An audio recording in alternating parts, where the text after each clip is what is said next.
Hello అండి, today evening vlog వచ్చేసి బ్రెడ్తో కజ్జికాయలు చేస్తున్నానండి. ముందుగా 1 కప్పు పచ్చి కొబ్బరి, జీడిపప్పు, 4 యాలకులు ఇవి మిక్సీకి వేసేసుకుందాం. ఇప్పుడు 1 కప్పు షుగర్ తీసుకుందామండి. చక్కెర పాకం పట్టుకుందాం. ఇప్పుడు 1 టీ గ్లాస్ వాటర్ వేస్తున్నానండి. వచ్చేసి బ్రెడ్ స్లైస్ ఉంది కదండి, ఇలా రౌండ్గా ఉన్నదాన్ని ఇలా ఒక్కసారి ఇట్లా ప్రెస్ చేసుకుందాం. ఇలా రౌండ్ సైజులో కట్ చేసి అన్ని పక్కన పెట్టేసుకుందాం.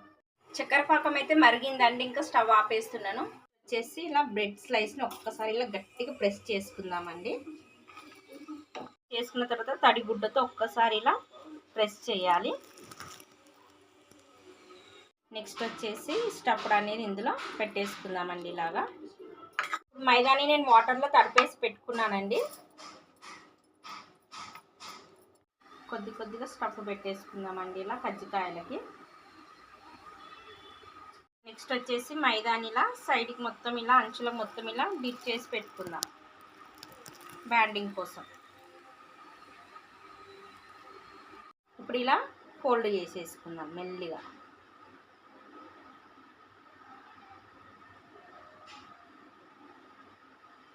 మెల్లిగా ప్రెస్ చేసుకోవాలండి. అంచుల వెంట ఇలా ఒత్తేసుకోవడమే. చూస్తున్నారు కదా, బుజ్జి బుజ్జి కజ్జికాయలు అయితే రెడీ అయిపోయినాయి. ఇప్పుడు మరుగుతున్న ఆయిల్లో ఇలా వేసేసుకుందామండి. వేసేసుకొని డీప్ ఫ్రై చేసుకుందాం.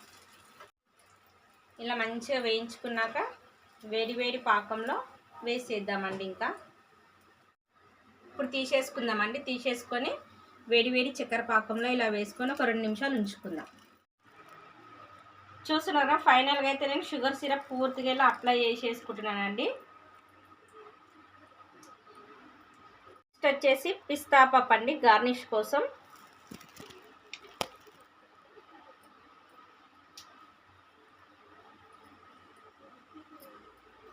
సో ఫ్రెండ్స్, చూస్తున్నారు కదండి, ఫైనల్గా అయితే బ్రెడ్తో కజ్జికాయలు రెడీ అయిపోయినాయండి. ఈ వీడియో కనుక మీకు నచ్చినట్టయితే లైక్ చేయండి, షేర్ చేయండి, సబ్స్క్రైబ్ చేసుకోండి.